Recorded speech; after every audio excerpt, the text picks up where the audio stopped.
할아버지가 그랬어요?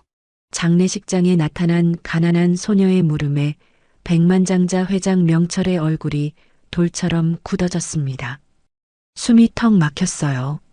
소녀의 눈을 바라본 명철은 머릿속이 새하얗게 비어갔습니다. 죽은 자신의 아들과 똑 닮은 눈빛이었죠.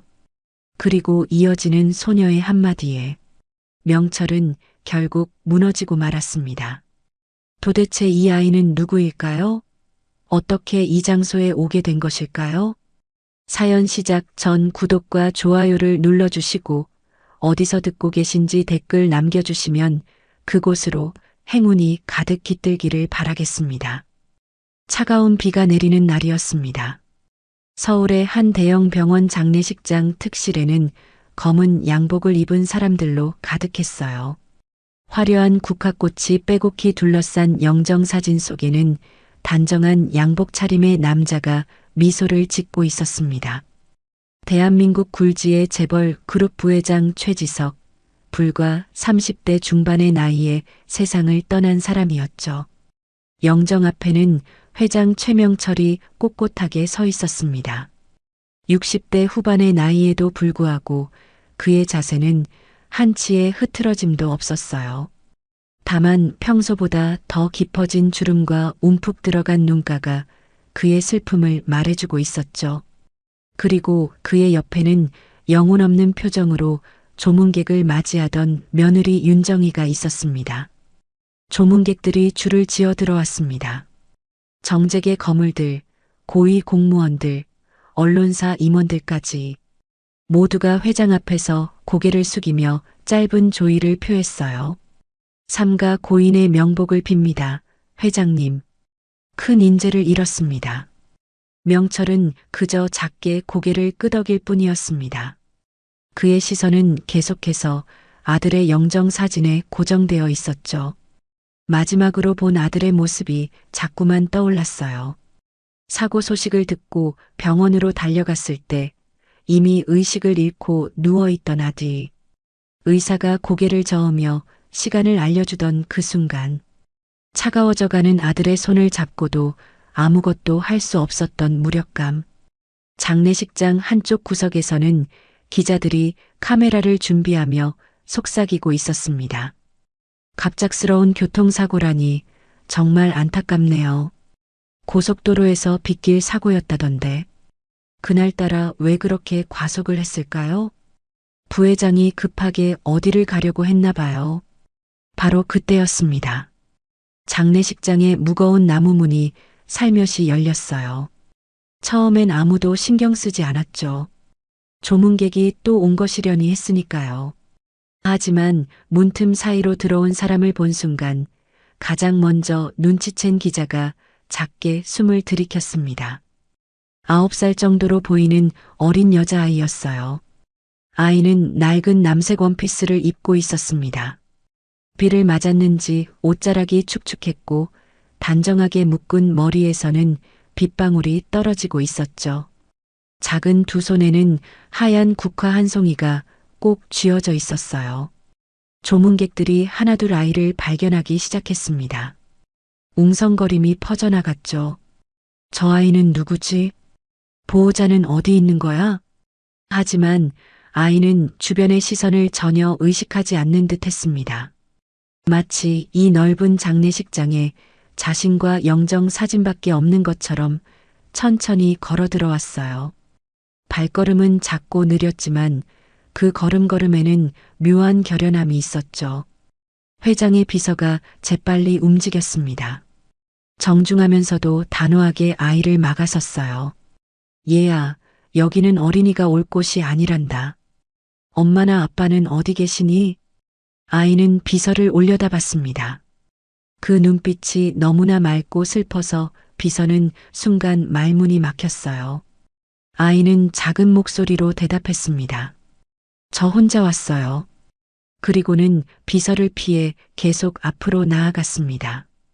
영정을 향해 한 걸음 한 걸음. 마치 자석에 이끌리듯이 말이죠. 이제 장례식장의 모든 시선이 아이에게 쏠렸습니다. 카메라를 든 기자들도 조문을 하던 사람들도 모두가 숨을 죽이고 지켜봤어요.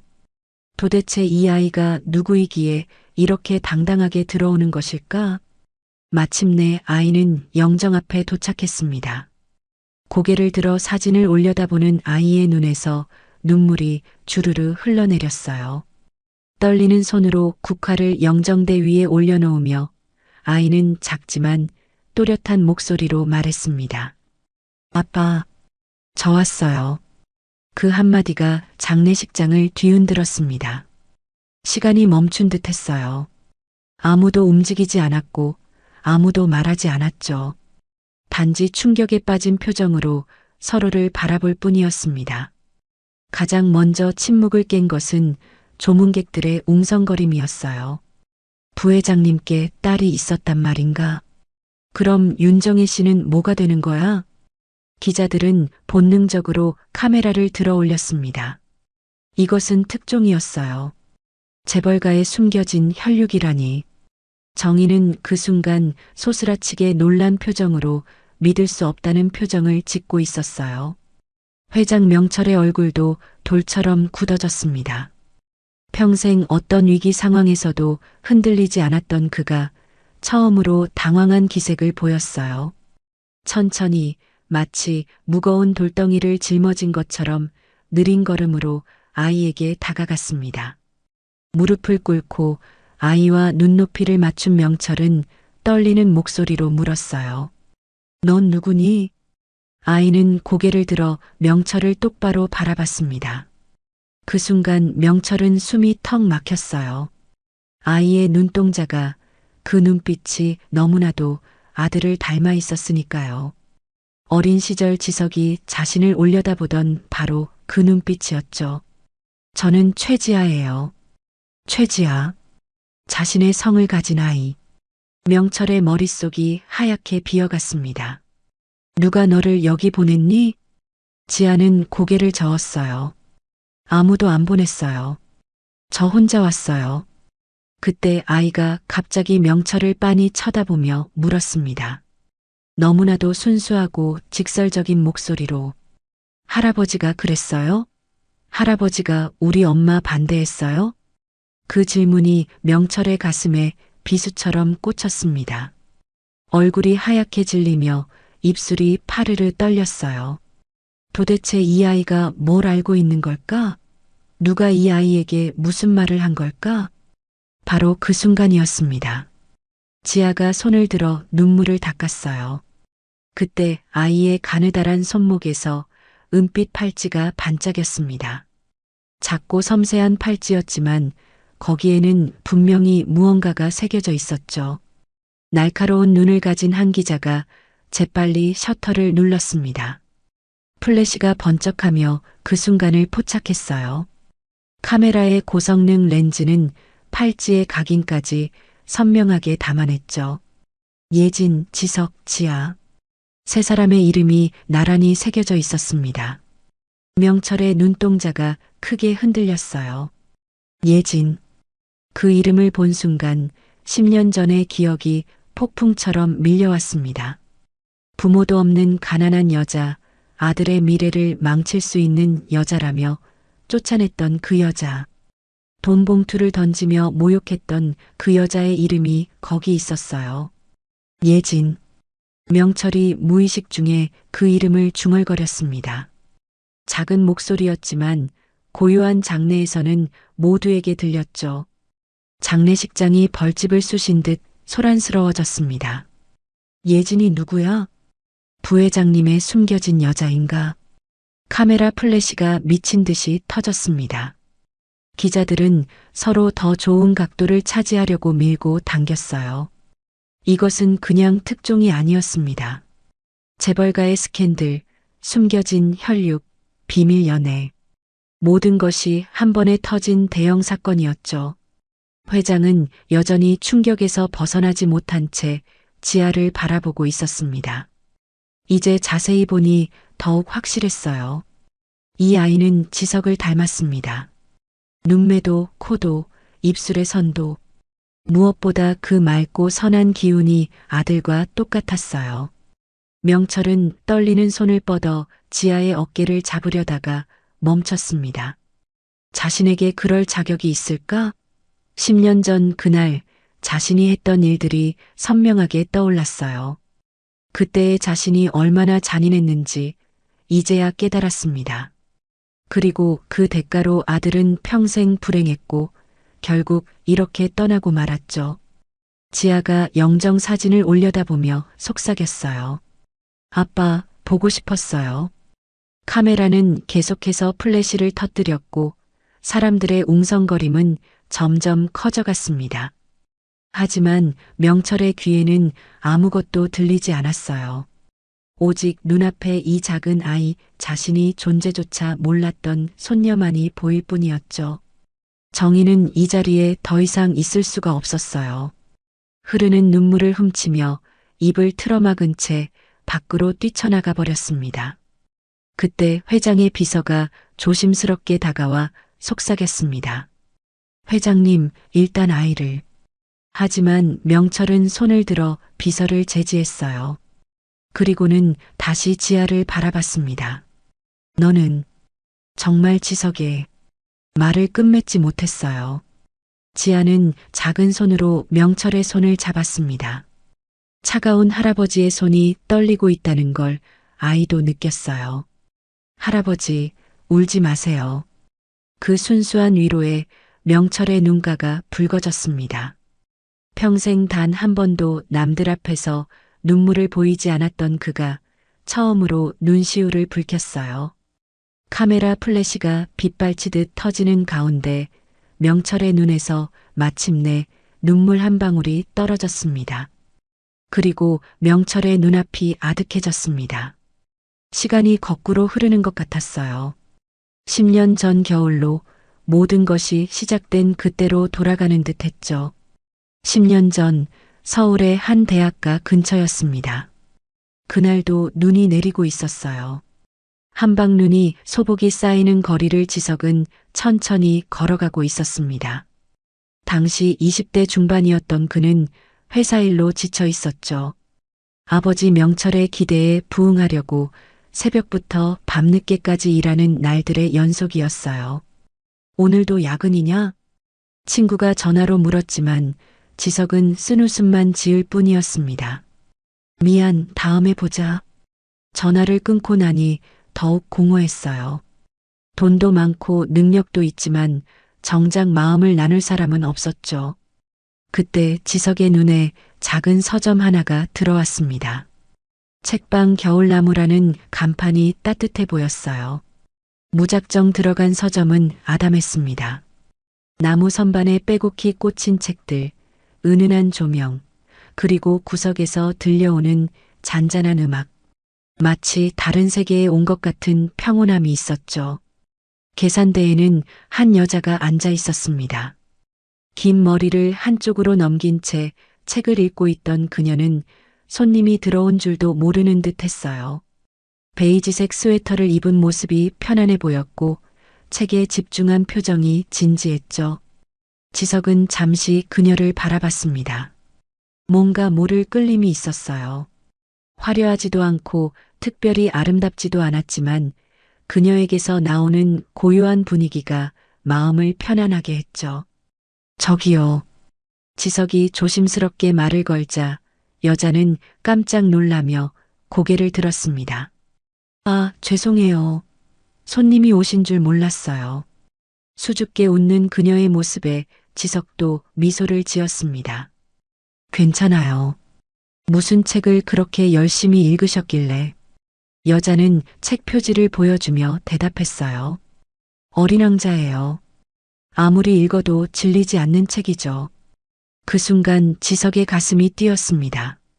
어린 왕자는 그가 어릴 때 가장 좋아했던 책이었거든요.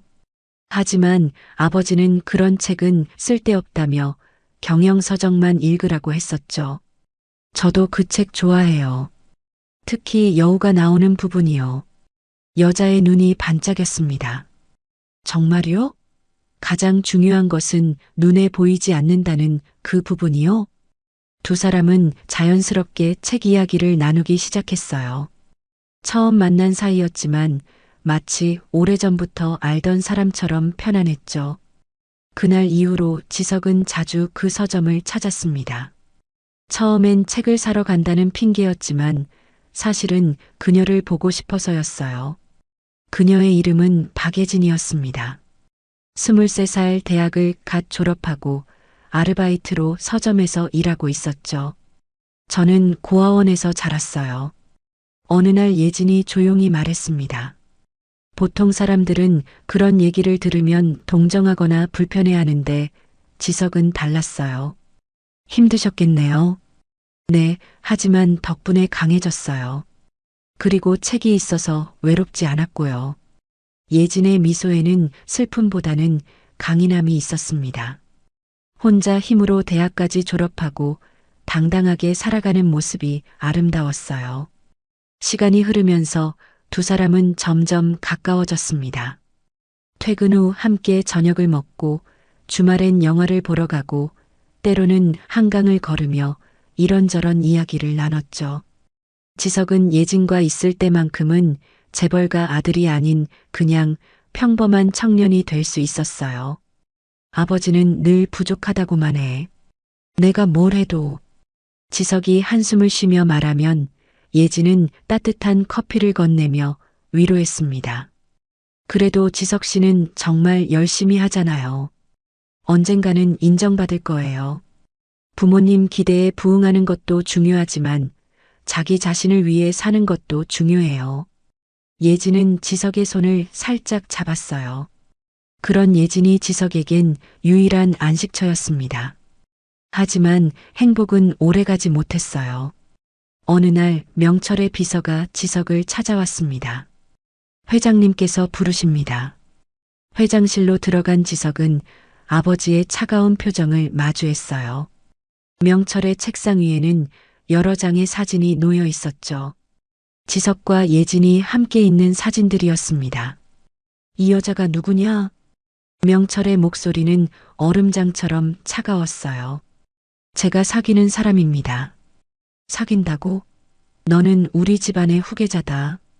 아무나와 사귈 수 없어. 지석은 주먹을 꽉 쥐었습니다.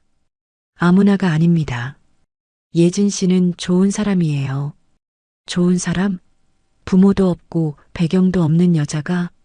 명철은 조사 자료를 내밀었어요.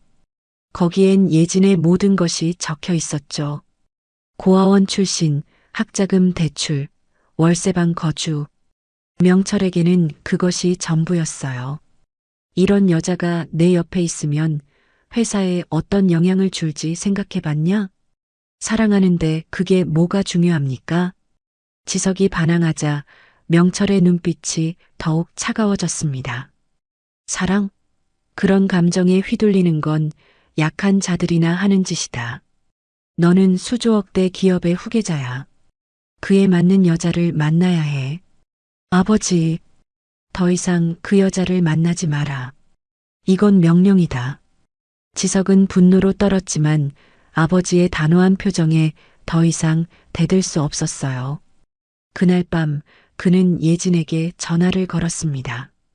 오늘은 못 만날 것 같아. 회사 일이 있어서. 괜찮아요.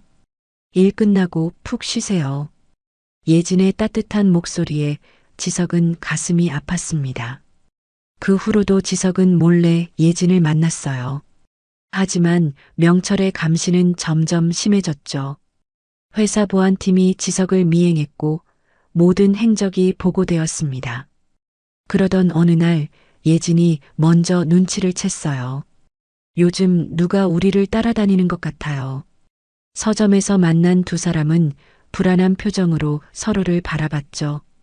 그리고 오늘 낯선 사람이 와서 이것저것 물어봤어요.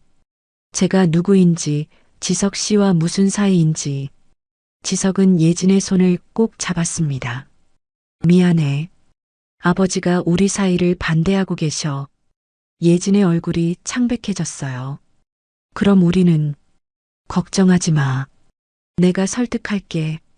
시간이 좀 걸리더라도 꼭 인정받을 거야. 하지만 지석의 다짐은 지켜지지 못했습니다. 며칠 후 예진이 일하는 서점으로 고급 세단이 멈췄습니다. 검은 양복의 경호원들이 먼저 내리고 마지막으로 명철이 내렸어요. 재벌 회장이 직접 이런 작은 서점을 찾는 것은 처음이었죠. 서점 안에 손님들이 놀란 눈으로 바라보는 가운데 명철은 천천히 예진에게 다가갔습니다. 박예진 씨죠? 예진은 긴장한 표정으로 고개를 끄덕였어요. 잠깐 이야기 좀 합시다. 근처 호텔 라운지로 자리를 옮긴 명철은 예진을 차갑게 바라봤습니다.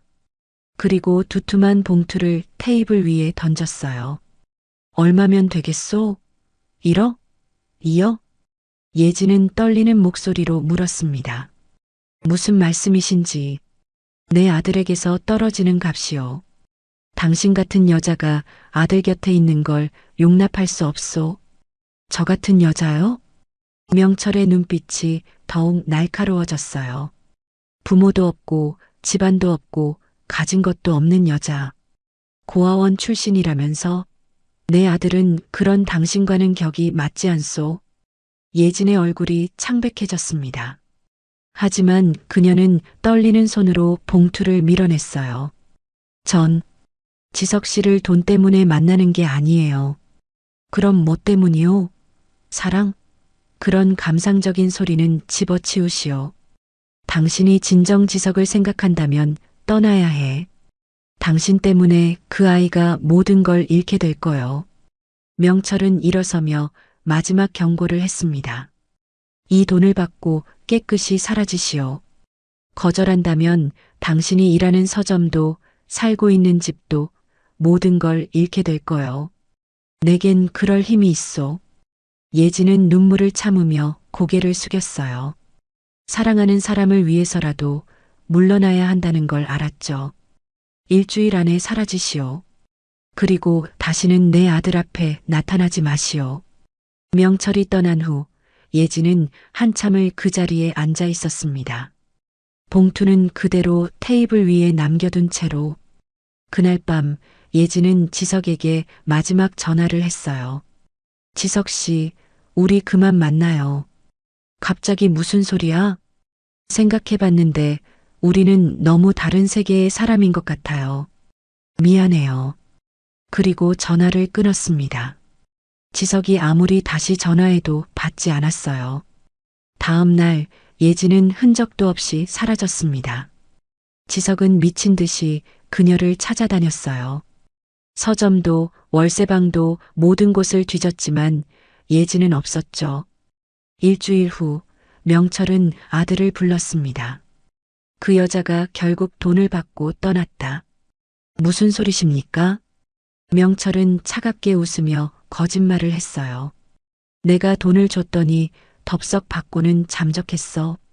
결국 너를 돈으로 본 거지. 거짓말. 예진이는 그런 사람이 아니에요. 그럼 왜 흔적도 없이 사라졌겠나? 생각해봐라. 고아 출신이 재벌가 아들을 만나면 뭘 바라겠나? 지석은 믿고 싶지 않았지만 예진이 정말로 사라진 것은 사실이었어요. 아무리 찾아도 나타나지 않는 그녀. 혹시 정말로 그런 생각이 들자 지석의 가슴이 무너져 내렸습니다. 이제 정신 차렸으면 좋겠구나. 세상엔 믿을 사람이 없다. 특히 돈 앞에서는 말이다. 명철은 만족스러운 표정으로 아들을 보냈어요. 그날 이후 지석은 변했습니다. 사랑을 믿지 않게 되었고 사람을 믿지 않게 되었어요. 그저 아버지가 시키는 대로 살아가는 인형이 되었죠. 하지만 진실은 달랐습니다. 예진은 돈을 받지 않았어요. 그저 사랑하는 사람을 위해 스스로 물러난 것뿐이었죠. 명철의 거짓말이 두 사람의 운명을 완전히 바꿔놓은 거였습니다. 지석은 껍데기만 남은 사람처럼 살았습니다. 매일 회사와 집만 오가며 기계처럼 일했어요. 눈빛은 공허했고 한때 따뜻했던 미소는 사라진 지 오래였죠. 동료들은 지석이 변했다고 수군거렸지만 아무도 그 이유를 묻지 못했습니다. 지석아, 언제까지 그렇게 살 거니? 어머니가 걱정스러운 눈빛으로 아들을 바라봤어요. 하지만 지석은 그저 건성으로 대답할 뿐이었죠. 괜찮아요, 어머니. 괜찮긴 뭐가 괜찮아. 밥도 제대로 안 먹고 잠도 못 자고. 그런 지석을 보며 명철은 속으로 만족했습니다. 시간이 지나면 다 잊을 거라고, 그리고 자신이 준비한 여자와 결혼하면 모든 게 제자리를 찾을 거라고 생각했죠. 예진이 사라진 지 6개월이 지난 어느 날이었습니다. 오늘 저녁 중요한 자리가 있다. 정장 차려입고 나와라. 명철의 명령에 지석은 무기력하게 고개를 끄덕였어요. 어차피 거부해도 소용없다는 걸 알았으니까요. 그날 저녁 고급 호텔의 프라이빗 룸에는 두 가문의 사람들이 모여 있었습니다. 맞은편에는 정치계 거물인 윤 의원과 그의 딸 정희가 앉아 있었죠. 윤정희는 명문대를 졸업하고 해외 유학까지 다녀온 엘리트였습니다. 세련된 검은 드레스를 입은 그녀는 아름답고 우리 정희는 재벌가 며느리로 손색이 없을 겁니다. 윤 의원이 자랑스럽게 말했고 명철도 만족스러운 표정으로 화답했어요. 우리 지석이도 훌륭한 남편이 될 겁니다. 두 아버지가 자녀들의 결혼을 논의하는 동안 정희는 조심스럽게 맞은편의 남자를 훔쳐봤습니다. 잘생긴 외모, 명문가 집안, 능력까지. 겉으로는 완벽한 신랑감이었죠. 어쩌면 하는 작은 기대가 생겼어요. 하지만 지석은 시선조차 주지 않았습니다. 공허한 눈으로 허공을 바라볼 뿐이었죠. 식사가 끝난 후 두 사람은 호텔 정원으로 나왔습니다. 어색한 침묵이 흘렀죠. 저도 원해서 나온 건 아니에요. 정희가 먼저 입을 열었습니다. 저도 마찬가지입니다. 지석은 쓴웃음을 지었어요. 부담스러우시면 제가 아버지께 말씀드릴게요. 정희가 조심스럽게 말했습니다. 사실 그녀는 이 남자가 조금은 궁금했어요. 하지만 지석의 차가운 반응에 상처받고 싶지 않아 먼저 물러서는 척했죠. 혹시 다른 사람이 있었나요? 정희의 조심스러운 질문에 지석은 잠시 멈췄습니다. 예진의 얼굴이 떠올랐지만 이내 고개를 저었어요. 아니요. 없습니다. 거짓말이었지만 더 이상 예진을 생각하고 싶지 않았습니다. 돈을 받고 떠난 여자라고, 자신을 이용한 여자라고 믿으려 애썼으니까요. 결혼 준비는 빠르게 진행되었습니다. 언론에서는 세기의 결혼이라며 대서특필했고, 재계에서는 두 집안의 결합을 주목했죠. 하지만 정작 지석은 점점 더 무기력해져 갔어요. 결혼식 당일 웨딩드레스를 입은 정희는 아름다웠습니다. 턱시도를 입은 지석은 겉으로는 완벽했지만 마음은 텅 비어 있었습니다. 신랑 신부 입장. 웅장한 음악과 함께 두 사람이 버질로드를 걸었습니다. 하객들의 박수 소리가 울려 퍼졌지만 지석의 귀에는 아무것도 들리지 않았어요. 그저 발걸음을 옮길 뿐이었죠. 주례사를 하는 동안 지석은 문득 예진과 꿈꿨던 결혼식을 떠올렸습니다. 작은 교회에서 가까운 사람들만 모인 가운데 하는 소박한 결혼식. 예진은 비싼 드레스 대신 심플한 원피스를 입고도 세상에서 가장 아름다울 거라고 생각했었죠. 신랑님, 신부를 사랑하고 아끼겠습니까? 주례의 질문에 지석은 기계적으로 대답했습니다. 네. 그것은 맹세가 아니라 그저 대답일 뿐이었어요. 결혼 후 두 사람은 한남동의 고급 빌라에서 살게 되었습니다. 넓은 집, 화려한 가구, 모든 게 완벽했지만 그곳엔 온기가 없었어요. 지석과 정희는 한 집에 살면서도 각자의 방을 쓰며 남남처럼 지냈죠. 지석이 그러길 원했으니까요. 그럼에도 정희는 완벽한 아내가 되려고 노력했어요. 정성스럽게 아침을 차리고 남편의 취향을 파악하려 애썼죠. 하지만 지석은 늘 신문만 보며 건성으로 대답할 뿐이었습니다. 오늘은 일찍 들어오실 수 있어요? 둘이 저녁이라도. 일이 있어서요. 매번 거절당할 때마다 정희의 마음에는 작은 상처가 생겼습니다. 오늘 아버님 댁에 저녁 초대받았어요. 같이 가주실 거죠? 정희의 목소리에는 기대가 섞여 있었지만 지석은 알아채지 못했습니다. 네, 가야죠. 적어도 남들 앞에서는 부부처럼 보여야 한다는 의무감뿐이었죠. 정희는 그런 남편의 마음을 알면서도 혹시나 하는 희망을 버리지 못했습니다. 그렇게 10년이 흘렀습니다. 두 사람 사이에 아이는 없었어요. 아이가 생기려면 부부가 되어야 하는데 그들은 한 번도 진정한 부부가 된 적이 없었으니까요. 시간이 지나면서 정희는 지쳐갔습니다. 처음엔 남편의 마음을 얻으려 노력했지만 돌아오는 건 무관심뿐이었죠. 혹시 다른 여자가 있는 건 아닐까? 왜 나를 안아주지 않을까? 끝없는 의문과 외로움 속에서 정희도 점점 마음의 문을 닫아갔어요. 지석은 더욱 무뎌졌습니다. 두 사람은 겉으로는 완벽한 재벌가 부부였지만 속은 텅 빈 인형 같은 삶이었죠. 그러던 어느 봄날이었습니다.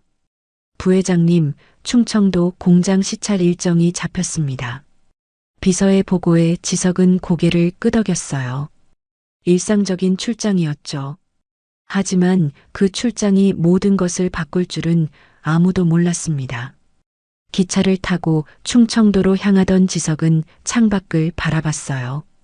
봄날의 풍경이 스쳐 지나갔지만 그의 눈엔 아무것도 들어오지 않았죠. 그저 또 하루를 보내는 것뿐이었으니까. 공장 시찰을 마치고 돌아가려던 참이었습니다. 역으로 돌아가는 길에 차가 갑자기 멈춰 섰어요. 무슨 일입니까? 죄송합니다, 부회장님. 앞에 사고가 나서 잠시 정체되고 있습니다. 지석은 답답한 마음에 차에서 내렸습니다. 그리고 역까지 걸어가기로 했죠. 어차피 멀지 않은 거리였으니까요. 역 앞 광장에는 작은 시장이 열려 있었습니다.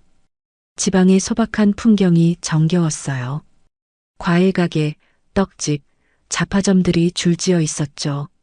지석은 무심코 그 사이를 걸었습니다. 그때였어요. 감사합니다. 또 오세요. 익숙한 목소리에 지석의 발걸음이 멈췄습니다. 설마 하는 마음으로 고개를 돌렸죠. 작은 과일 가게 앞에 한 여자가 서 있었습니다. 수수한 차림에 앞치마를 두른 모습, 긴 머리를 하나로 묶고 손님에게 과일을 건네는 그 여자는 예진. 지석의 입에서 무의식 중에 그 이름이 흘러나왔습니다. 10년의 세월이 흘렀지만 단번에 알아볼 수 있었어요. 조금 야위었고 손은 거칠어졌지만 그 맑은 눈빛은 변하지 않았으니까요. 예진도 지석을 발견했습니다. 과일을 고르던 손이 멈췄고 눈이 크게 떠졌어요. 마치 유령을 본 것처럼 충격에 빠진 표정이었죠. 두 사람은 그렇게 얼어붙은 채 서로를 바라봤습니다. 10년의 시간이 한순간에 사라진 것 같았어요. 주변의 소음도 지나가는 사람들도 모든 것이 멈춘 듯 했죠. 지석 씨, 예진이 떨리는 목소리로 그의 이름을 불렀습니다. 지석은 천천히 다가갔어요. 믿을 수 없었습니다.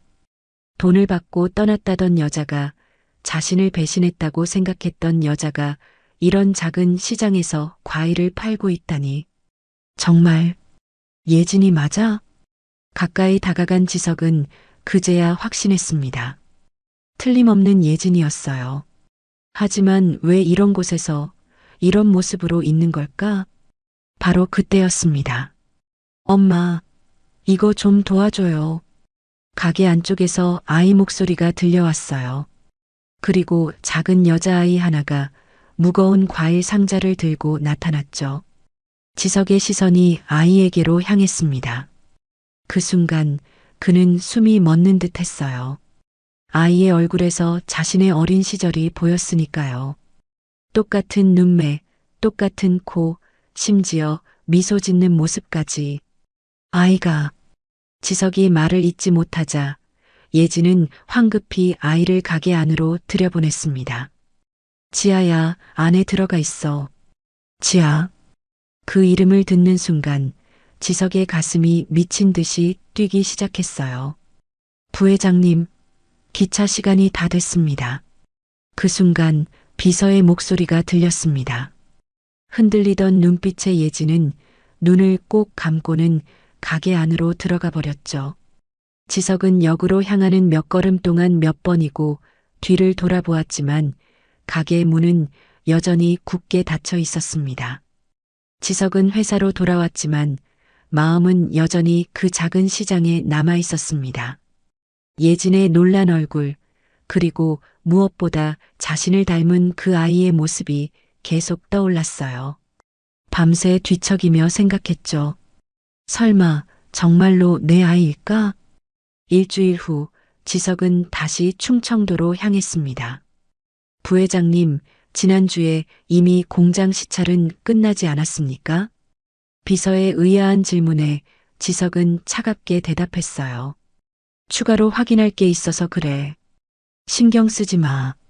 기차를 타고 가는 내내 지석의 가슴은 두근거렸습니다.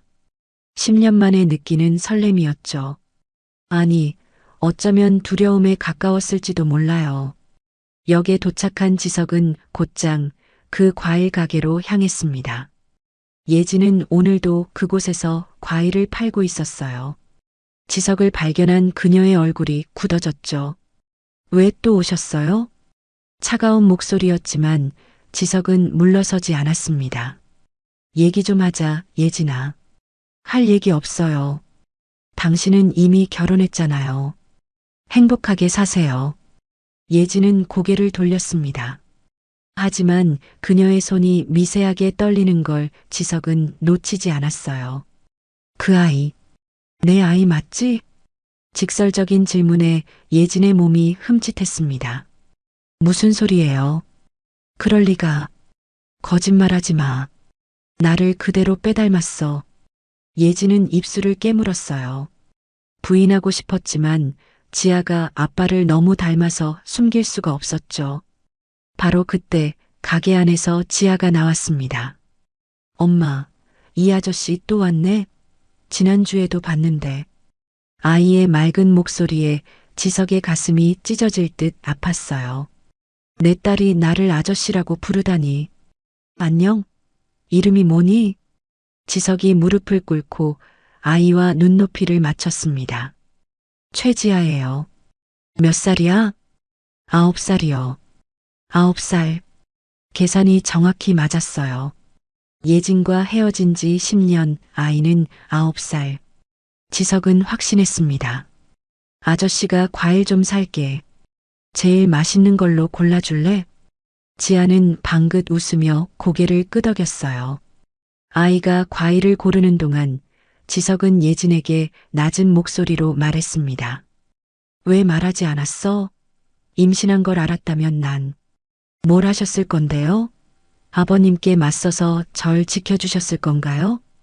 예진의 목소리에는 10년 묵은 서러움이 배어 있었어요. 그땐 그럴 힘이 없었지만 지금은 달라. 늦었어요.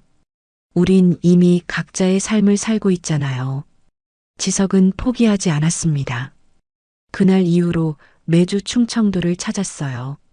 회사에서는 지방사업개발이라는 명목을 댔지만 사실은 예진과 지아를 만나기 위해서였죠.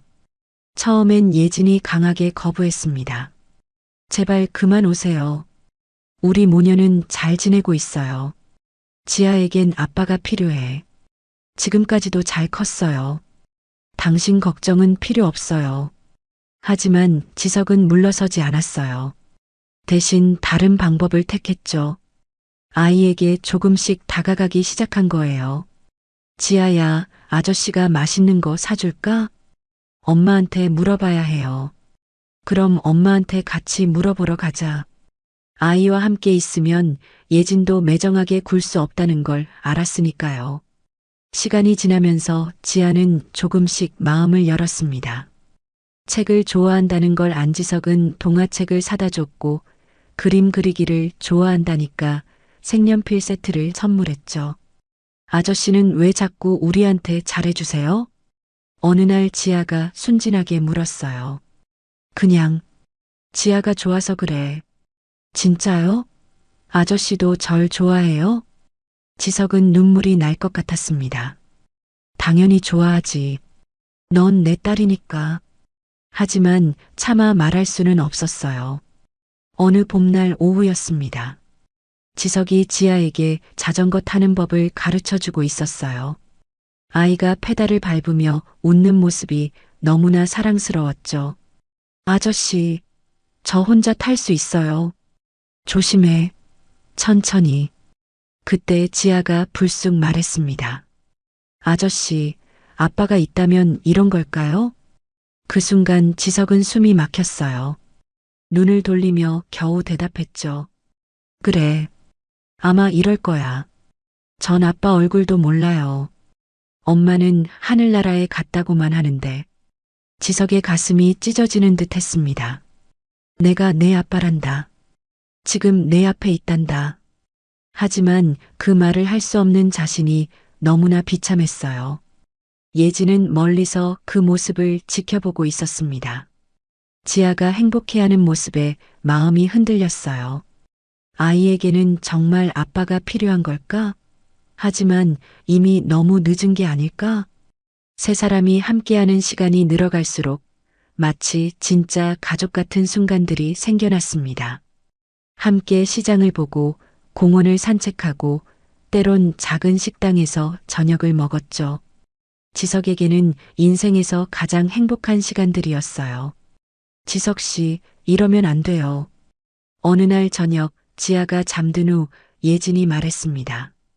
우리가 이렇게 지내다가 지아가 정들면 어떡해요? 당신은 결국 돌아가야 하잖아요. 돌아가지 않으면 돼. 무슨 소리예요? 당신에겐 아내가 있잖아요. 지석은 고개를 저었어요. 그건 결혼이 아니야. 그냥 계약일 뿐이야. 그래도 법적인 아내는 그 사람이에요. 예진의 단호한 말에 지석은 더 이상 대답할 수 없었습니다. 한편 서울의 한남동 빌라에서는 정희가 불안해하고 있었어요.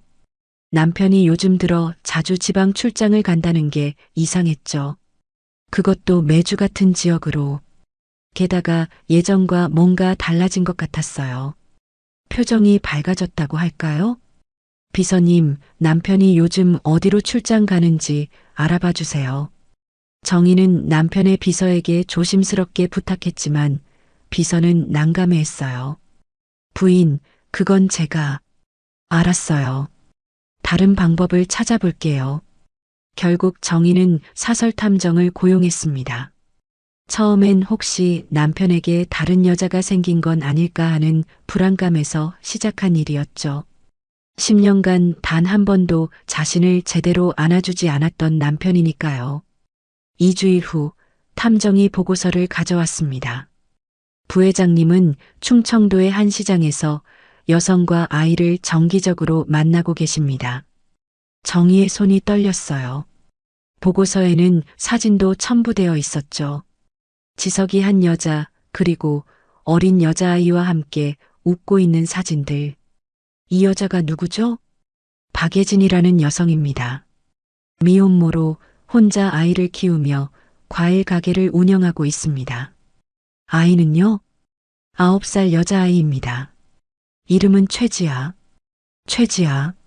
최 씨 성을 쓰고 있다는 것, 그리고 남편이 그들과 함께 있을 때의 행복한 표정. 정희는 모든 걸 직감했어요. 그날 밤 정희는 거실에서 남편을 기다렸습니다.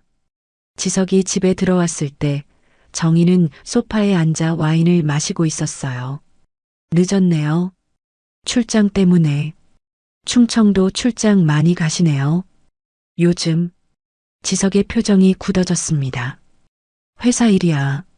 그래요? 그 과일 가게도 회사 일인가요? 정희가 탐정의 보고서를 테이블 위에 던졌어요. 사진들이 흩어졌죠. 이게, 설명해봐요. 이 여자는 누구고, 이 아이는 또 누구예요? 지석은 잠시 침묵했다가 입을 열었습니다. 내가 결혼하기 전에 만났던 사람이야. 그럼 그 아이는? 대답해요. 그 아이가 당신 딸이에요? 지석의 침묵이 답이었습니다. 정희의 눈에서 눈물이 흘렀어요. 어떻게 이럴 수가 있어요? 나와 10년을 살면서 숨겨온 거예요? 나도 최근에 알았어. 그래서요? 이제 와서 아빠 노릇을 하겠다는 거예요? 정희의 목소리가 점점 날카로워졌습니다. 그 여자를 다시 만나면 나도 가만히 있지 않을 거예요. 정희야, 우리 집안이 만만해 보여요? 당신이 그 여자와 아이를 선택한다면 우리 집안도 가만히 있지 않을 거예요. 아버님께도 알릴 거고요. 그것은 분명한 경고였습니다. 정희도 정치가의 딸이었으니까요. 필요하다면 무엇이든 할 수 있는 힘이 있었죠. 지석은 또다시 벽에 부딪힌 기분이었어요. 10년 전처럼 또다시 사랑하는 사람들을 잃어야 할 자신이 한심했죠. 정희의 경고가 있던 그날 밤, 지석은 서재에 틀어박혀 있었습니다. 창밖으로 보이는 서울의 야경이 화려했지만 그의 마음은 어둠에 잠겨 있었어요. 새벽 2시 서재 문이 열렸습니다. 정희가 다시 들어왔어요. 그녀의 눈은 울어서 퉁퉁 부어 있었죠. 아직도 안 자고 있었네요. 지석은 고개를 들어 아내를 바라봤습니다. 10년 동안 함께 살았지만 이렇게 제대로 마주본 적이 있었을까요? 정희야, 우리 얘기 좀 하자. 정희는 지석 맞은편에 앉았어요. 두 사람 사이에는 무거운 침묵이 흘렀죠. 지석이 정희의 눈을 피하지 않고 말했습니다. 미안해, 하지만 너도 이 결혼의 피해자야. 나도 너도. 그 말에 정희의 눈에서 처음으로 눈물이 흘렀어요. 남편 앞에서 눈물을 보인 것은 결혼 후 처음이었죠. 피해자라고요? 그게 당신이 할 말이에요? 우린 둘 다 원하지 않았잖아. 아니에요. 적어도 난 노력했어요. 정희의 목소리가 떨렸습니다. 10년 동안 쌓인 서러움이 터져나왔어요. 한 번이라도 날 여자로 본 적은 없나요? 그 질문에 지석은 아무 대답도 하지 못했습니다. 침묵이 흘렀어요. 정희는 그 침묵의 의미를 알았죠. 대답해봐요. 단 한 번이라도 날 사랑한 적이 있어요? 지석은 고개를 숙였습니다. 거짓말을 할 수는 없었어요. 한 번도. 난 그 여자를 잊은 적이 없어. 그 말에 정희는 울음을 터뜨리며 서재를 나가버렸습니다. 복도로 뛰어나가는 그녀의 발소리가 멀어졌어요. 지석은 그 자리에 멍하니 앉아 있었죠. 정희에게 상처를 준 것도, 예진과 지아를 지킬 수 없는 것도 모든 게 자신 때문이었습니다. 며칠 동안 집안의 공기는 얼어붙었어요. 정희는 지석과 마주치는 것조차 피했고 두 사람은 한 집에 살면서도 완전한 남처럼 지냈죠. 하지만 지석의 마음은 이미 정해져 있었어요. 적어도 지아에게만큼은 아빠가 되어주고 싶었습니다. 그 주 주말, 지석은 마지막 결심을 하고 충청도로 향했습니다. 오늘 예진에게 모든 걸 털어놓으리라. 그리고 함께 할 방법을 찾으리라. 아버지가 뭐라 하든, 회사가 어떻게 되든, 이제는 지아를 위해 살겠다고. 기차 안에서 지석은 준비해온 작은 상자를 꺼내봤어요. 은빛 팔찌가 들어 있었죠. 며칠 전 보석상에 특별 주문한 것이었어요. 어린아이 손목에 맞는 작은 크기였지만 디자인은 정성스러웠죠. 역에 도착한 지석은 평소보다 빠른 걸음으로 시장으로 향했습니다. 오늘따라 마음이 급했어요. 하루라도 빨리 지아에게 아빠라고 불리고 싶었으니까요. 예진의 과일 가게가 보였습니다. 토요일이라 손님이 많았어요. 예진은 여전히 성실하게 일하고 있었고 지아는 가게 한쪽에서 숙제를 하고 있었죠. 아저씨, 지석을 발견한 지아가 달려왔어요. 아이의 환한 미소에 지석의 마음도 밝아졌죠. 우리 지아, 숙제하고 있었구나. 네, 다 끝났어요. 아저씨, 오늘은 뭐하러 오셨어요? 지아한테 줄 선물이 있어서. 지석이 상자를 꺼내자 아이의 눈이 반짝였어요. 예진도 손님 응대를 마치고 다가왔죠. 또 뭘 사오신 거예요? 그만하세요, 정말. 하지만 예진의 목소리에는 예전처럼 날이 서 있지 않았어요. 오히려 따뜻함이 묻어났죠. 지석은 지아 앞에 무릎을 꿇고 앉았습니다. 그리고 조심스럽게 상자를 열었어요.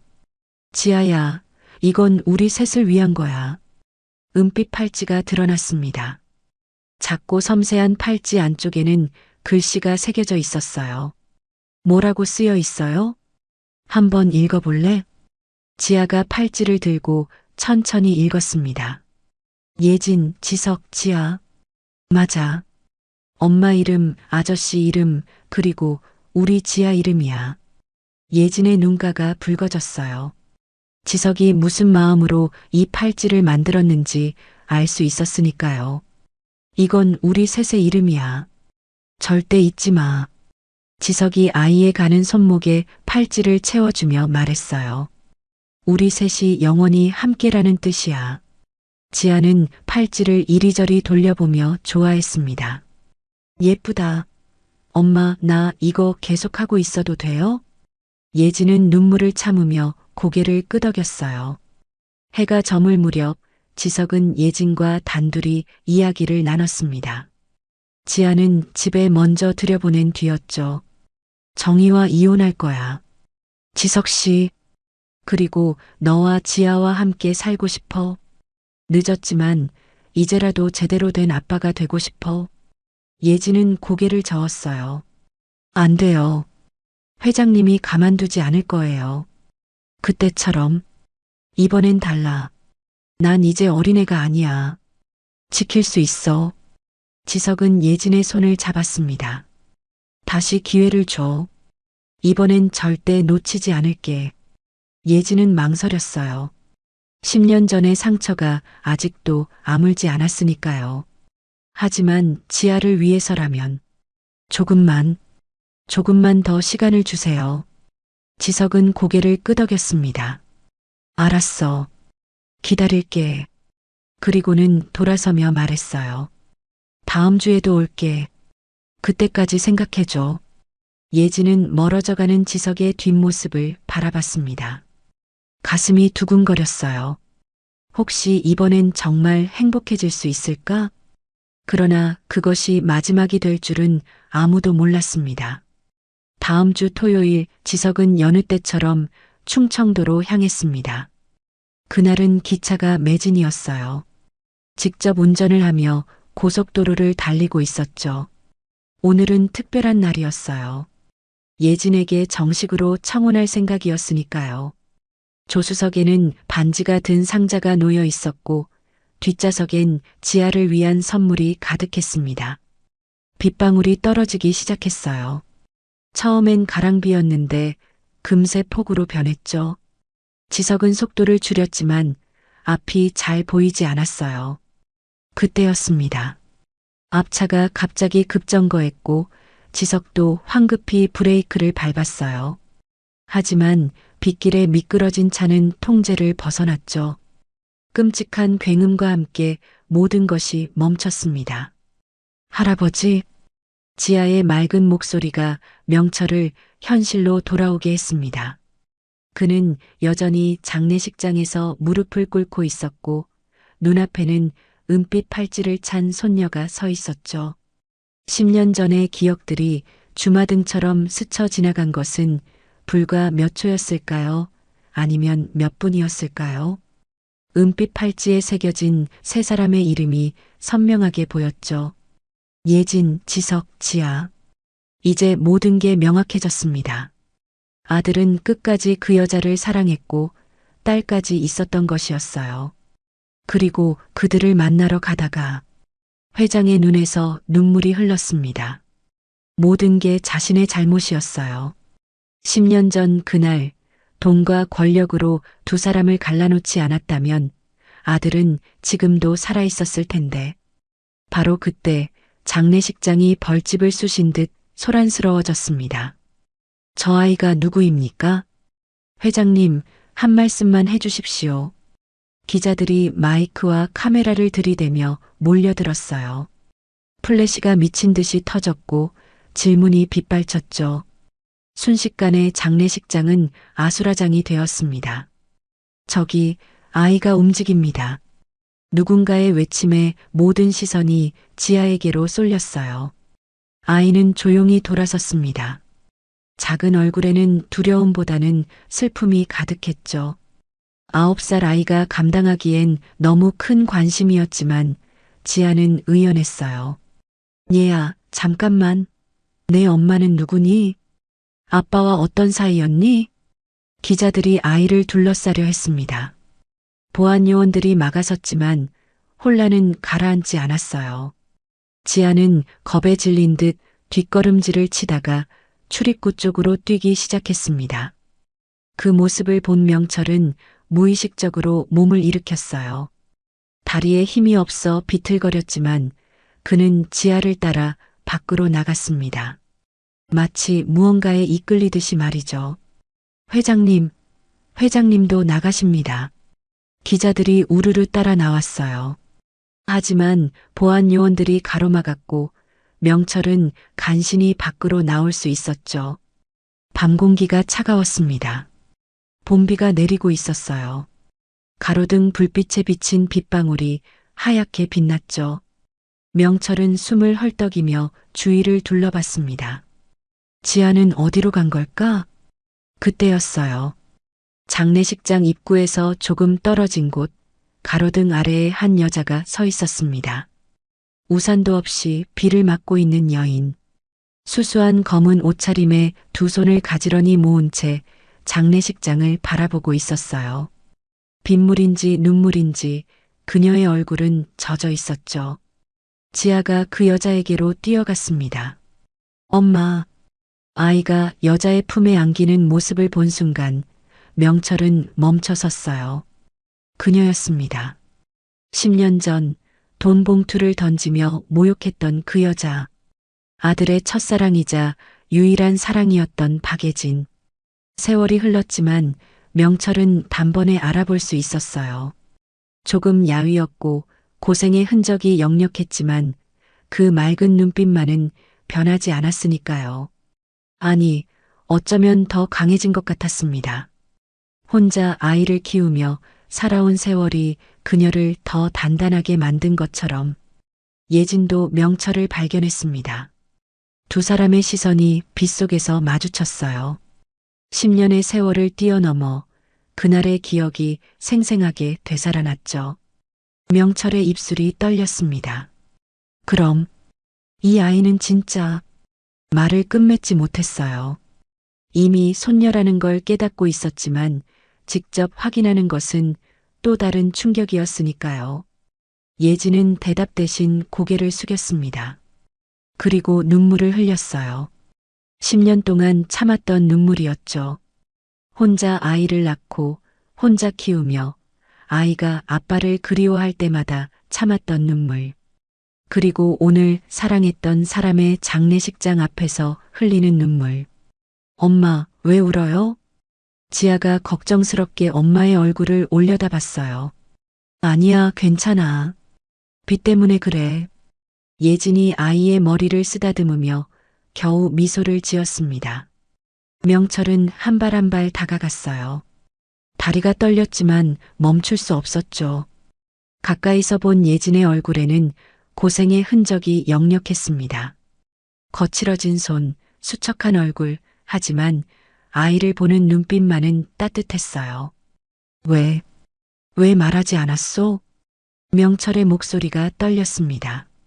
아이가 있다는 걸 알았다면 뭐가 달라졌을까요? 예진의 목소리는 담담했어요. 원망도 분노도 없었죠. 그저 지친 사람의 목소리였습니다. 회장님은 그때도 저희를 인정하지 않으셨을 거예요. 오히려 아이까지 불행하게 만들었겠죠. 명철은 반박할 수 없었습니다. 그녀의 말이 맞았으니까요. 10년 전의 자신이라면 분명 그랬을 거예요. 그래도 지석은 알아야 했소. 아이 아버지니까. 그 말에 예진의 눈에서 또다시 눈물이 흘렀어요. 알고 있었어요. 몇 달 전에 우연히 만났고 그때부터 매주 오셨죠. 아이와 정도 많이 들었고요. 명철의 가슴이 찢어지는 듯 했습니다. 아들이 마지막 몇 달 동안 얼마나 행복했을까. 그리고 얼마나 괴로웠을까. 그래서 매주 충청도로. 네. 어제도 오기로 했는데. 예진의 목소리가 끊겼어요. 더 이상 말을 잇지 못하고 흐느꼈죠. 명철은 무릎을 꿇었어요. 재벌 회장의 자존심 따위는 이미 중요하지 않았죠. 그는 떨리는 손을 뻗어 지아의 작은 손을 잡았습니다. 미안하다. 할아버지가 미안하다. 지아는 영문을 모른 채 할아버지를 바라봤어요. 왜 미안해요? 할아버지가 엄마 반대해서요? 그 순수한 질문에 명철은 대답할 수 없었습니다. 어떻게 설명할 수 있을까요? 자신의 완고함과 편견 때문에 이 아이가 아버지 없이 자라야 했다는 것을, 그리고 이제는 영영 아버지를 만날 수 없게 되었다는 것을. 비는 점점 세차게 내렸습니다. 세 사람은 그렇게 빗속에 있었어요. 할아버지와 엄마와 딸. 한 번도 함께한 적 없었지만 이제는 슬픔으로 연결된 세 사람. 들어가세요, 회장님. 감기 걸리십니다. 예진이 조용히 말했어요. 당신들은? 저희는 이제 가야 해요. 가면 안 돼요. 명철이 다급하게 외쳤습니다. 이대로 보낼 수 없소? 내 손녀잖소? 지석의 딸이잖소? 예진은 쓸쓸하게 웃었어요. 이제 와서 손녀라고 하시는군요. 10년 전엔 우리 같은 사람은 가문에 어울리지 않는다고 하셨는데 그 말 한마디가 비수처럼 명철의 가슴을 찔렀습니다. 미안하오. 정말 미안하오. 평생 남에게 고개 숙인 적 없던 명철이 처음으로 진심을 담아 사과했어요. 하지만 너무 늦은 사과였죠. 회장님의 사과는 필요 없어요. 다만 예진이 지아를 내려다봤습니다.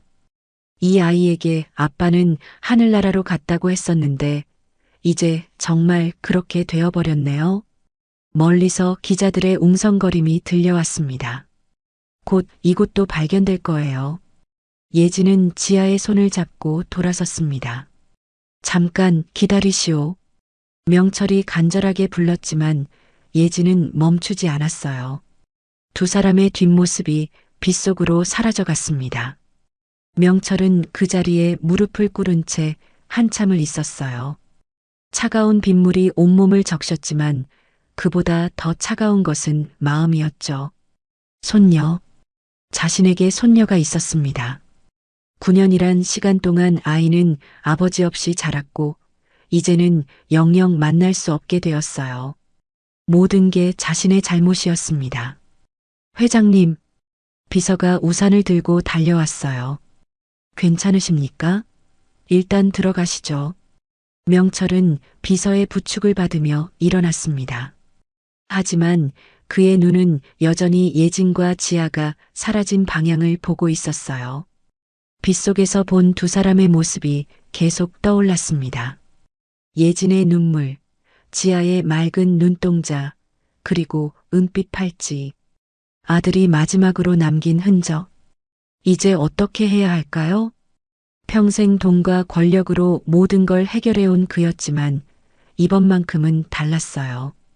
잃어버린 시간은 돌아오지 않고 죽은 사람은 살아나지 않으니까요. 장례식장으로 돌아가는 길, 명철은 결심했습니다. 남은 생이 얼마나 될지 모르지만 이제부터라도 속죄하며 살겠다고. 예진과 지아를 위해, 그리고 너무 일찍 떠난 아들을 위해. 장례식이 끝난 다음 날 아침이었습니다. 전국의 모든 신문 일면에는 같은 기사가 실려 있었어요. 재벌가의 숨겨진 스캔들, 부회장의 혼외자와 딸, 최씨 그룹 후계구도 혼란. 장례식장에서 찍힌 지아의 사진이 크게 실렸고 은빛 팔찌의 각인까지 선명하게 보도되었죠. 방송 뉴스도 마찬가지였습니다. 충격적인 소식입니다. 최지석 부회장에게 혼외자가 있었다는 사실이 밝혀졌습니다. 9살 딸이 장례식장에 나타나 아빠라고 부르는 장면이 포착되었는데요. 최 씨 그룹 주가는 장 시작과 동시에 폭락하고 있습니다. 명철은 서재에서 뉴스를 지켜보고 있었어요. 하룻밤 사이에 모든 것이 무너져 내렸습니다. 평생 쌓아온 가문의 명예도, 회사의 신뢰도, 모든 것이 한순간에 추락했죠. 하지만 이상하게도 그는 아무런 감정을 느끼지 못했어요. 그저 공허할 뿐이었습니다. 전화벨이 쉴 새 없이 울렸지만 명철은 받지 않았어요. 이사들이 긴급회의를 요청했고 주주들이 해명을 요구했지만 그에겐 이미 중요하지 않았죠. 아들을 잃은 것보다 더 큰 손실이 어디 있겠습니까? 오후가 되자 뜻밖의 방문객이 찾아왔습니다. 회장님, 정희 여사님이 오셨습니다. 비서의 말에 명철은 고개를 들었어요. 며느리 정희. 그녀도 이 모든 일의 피해자였죠. 응접실로 나간 명철은 정희와 마주 앉았습니다. 검은 상복을 입은 그녀의 얼굴은 놀랍도록 평온했어요. 슬픔도 분노도 없었죠. 그저 모든 것을 초월한 사람의 표정이었습니다. 어서 오게. 힘들었을 텐데. 명철이 먼저 입을 열었어요. 정희는 조용히 고개를 끄덕이고는 말했습니다. 10년 동안 한 번도 난 그 사람의 아내였던 적이 없었어요. 담담한 목소리였지만 그 속에는 깊은 허무가 배어 있었어요. 처음엔 노력했죠. 좋은 아내가 되려고, 사랑받으려고. 하지만 지석 씨의 마음속엔 언제나 그 여자만 있었어요. 명철은 아무 말도 할 수 없었습니다. 모든 게 사실이었으니까요. 알고 계셨나요? 매주 충청도로 출장을 간다던 것이 사실은 그 여자와 아이를 만나러 간 거였다는 걸 장례식장에서 알았네. 정희가 쓸쓸하게 웃었어요.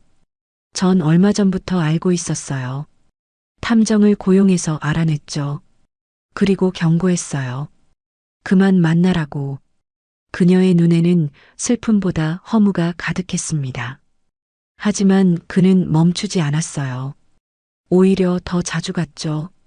마지막 날도. 아마 그들을 만나러 가던 길이었겠죠.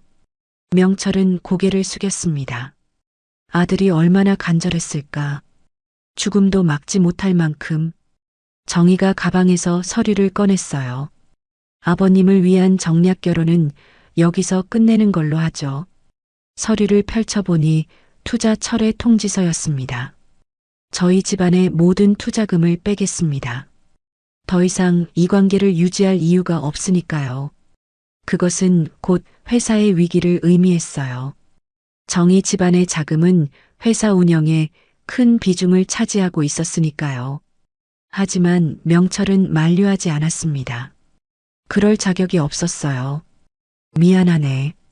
자네도 피해자였는데. 정희는 천천히 일어났습니다. 피해자라는 말은 이제 그만 듣고 싶어요. 전 이제 제 삶을 찾아가려고 해요. 그녀는 마지막 인사를 남기고 떠났습니다. 부디 행복하시길 바라요, 아버님. 그리고 문 앞에서 정희가 돌아봤어요. 그 아이는 죄가 없어요. 부디 아이만은 상처받지 않게 해주세요. 문이 닫히고 정희의 발소리가 멀어졌습니다. 명철은 한참을 그 자리에 앉아 있었어요. 모든 것이 무너져 내리는 소리가 들리는 듯했죠. 회사도, 가문도, 명예도. 하지만 그것들이 뭐가 중요할까요?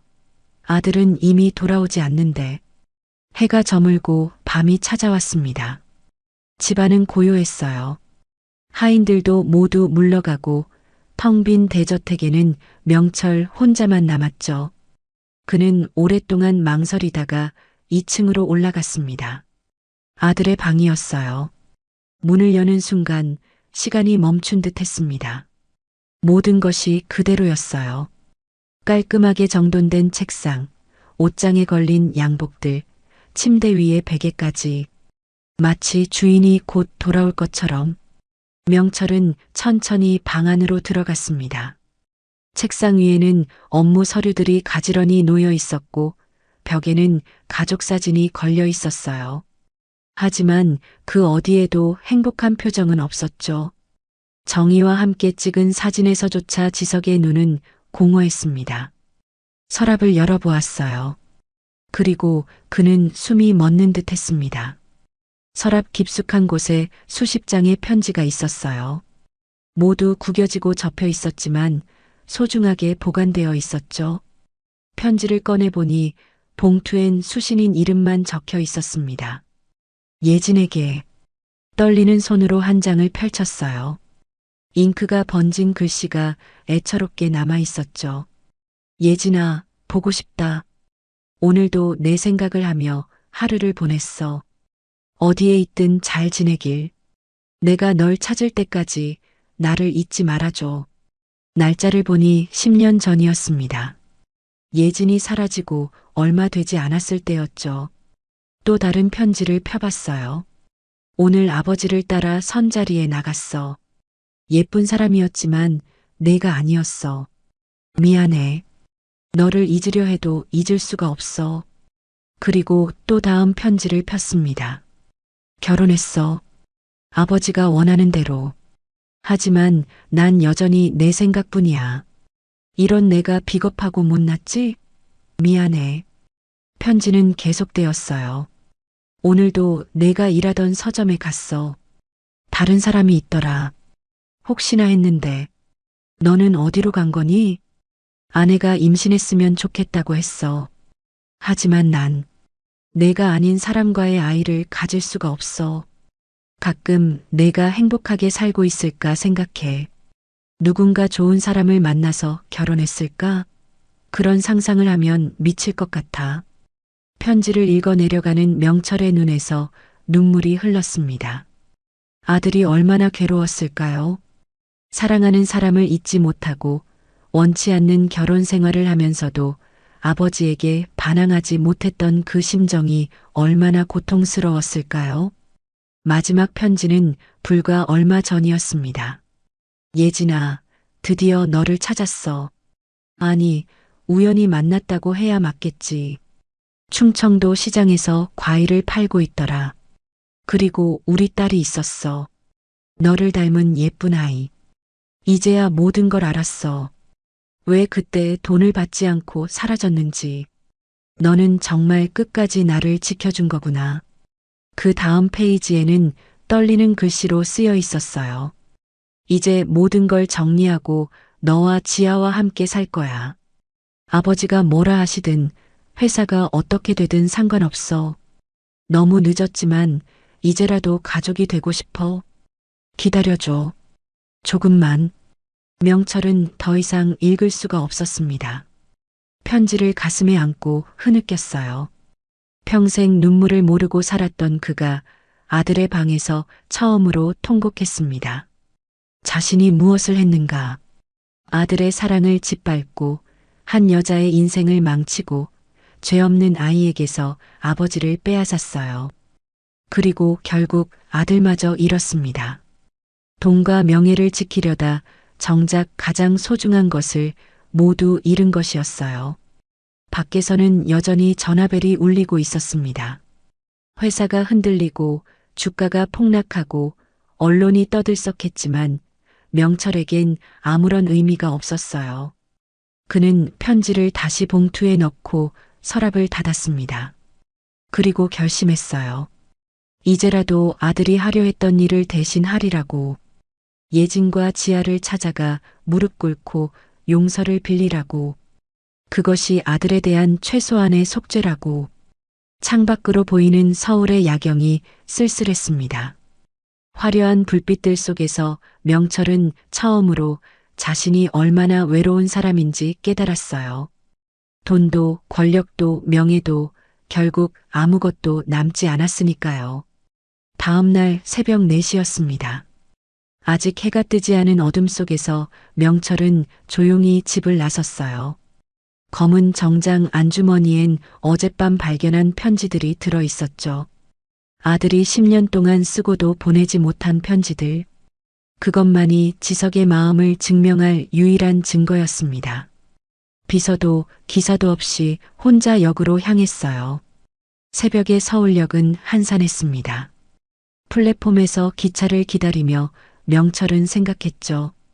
아들도 이런 마음으로 이 기차를 탔을까? 사랑하는 사람을 만나러 가는 설렘과 기쁨으로 가득했을까? 기차가 출발했습니다. 창밖으로 어둠이 걷히고 희미한 새벽빛이 들어오기 시작했어요. 명철은 아들이 마지막으로 떠났던 길을 되짚으며 창밖을 바라봤습니다. 도시를 벗어나자 논밭이 펼쳐졌고 작은 마을들이 스쳐 지나갔죠. 2시간 후 충청도의 작은 역에 도착했습니다. 역사를 나서자 시장이 보였어요. 이른 아침인데도 벌써 장사 준비를 하는 상인들이 분주했죠.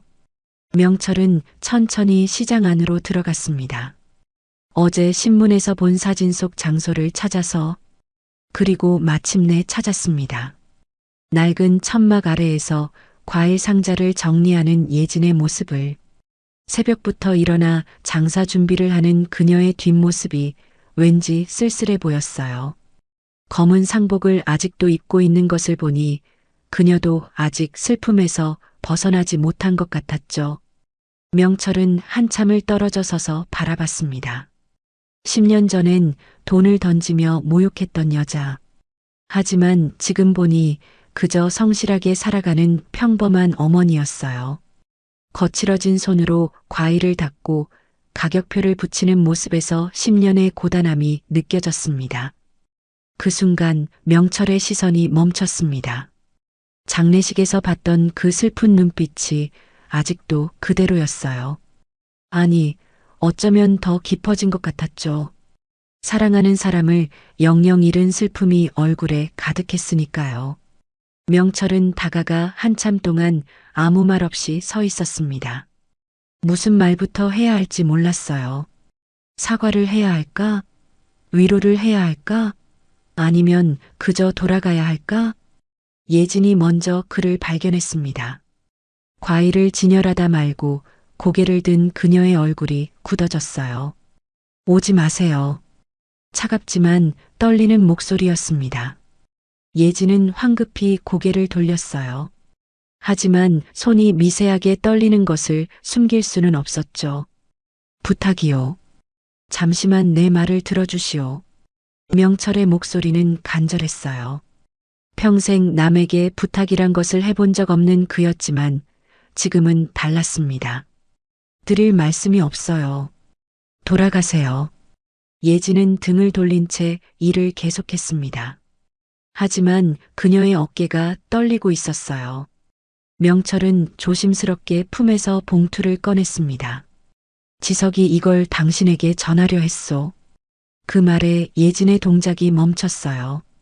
천천히 돌아본 그녀의 눈에는 눈물이 고여 있었죠. 그게 뭔가요? 지석이가 당신에게 쓴 편지들이요. 10년 동안 쓰고도 보내지 못한.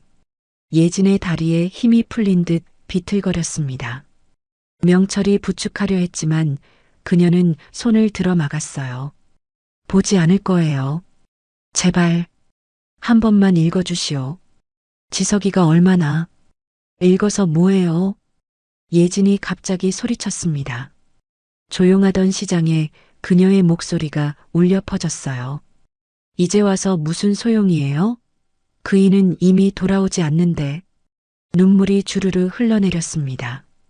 10년 동안, 아니 어제 오늘 참았던 눈물이 터져나왔어요. 명철은 그 자리에 무릎을 꿇었습니다. 미안하오. 정말 미안하오. 주변 상인들이 놀란 눈으로 바라봤어요. TV에서나 보던 재벌 회장이 무릎을 꿇고 있다니. 하지만 명철은 개의치 않았습니다. 내가 다 망쳤소. 내 어리석은 편견 때문에 당신들을 갈라놓았고 결국 아들까지 잃었소. 예진은 손을 떨며 편지를 받았습니다.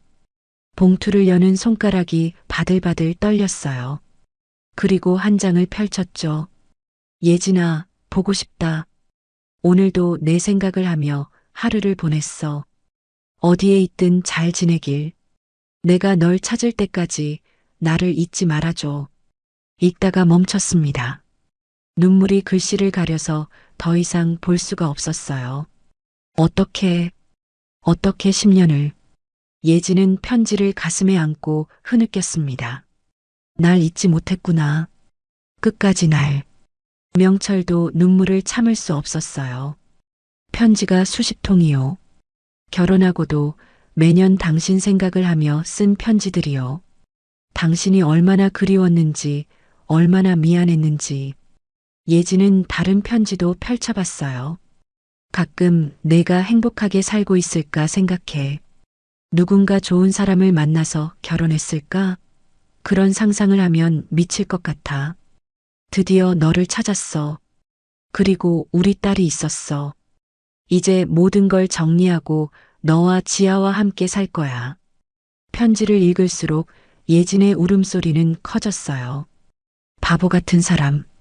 왜 이제 와서, 왜 살아서는 오지 못하고.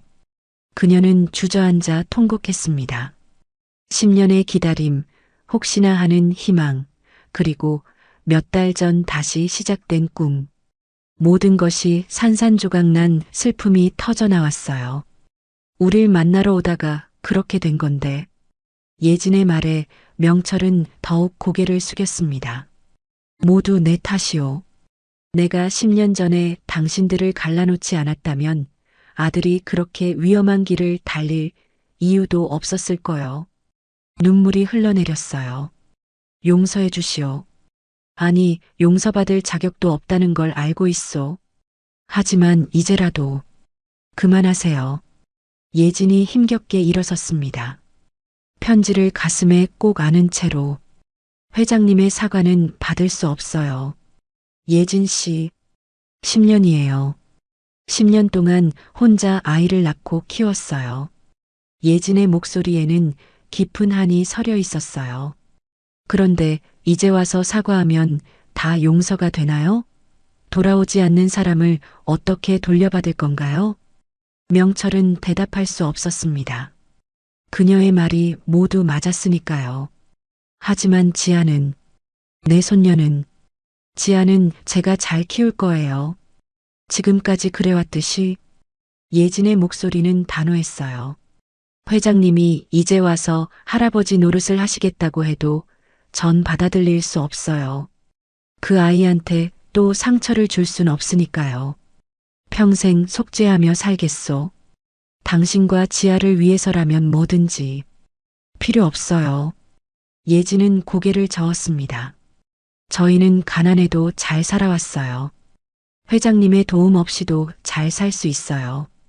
그녀는 편지를 다시 한번 가슴에 안고는 말했어요. 이 편지, 감사해요.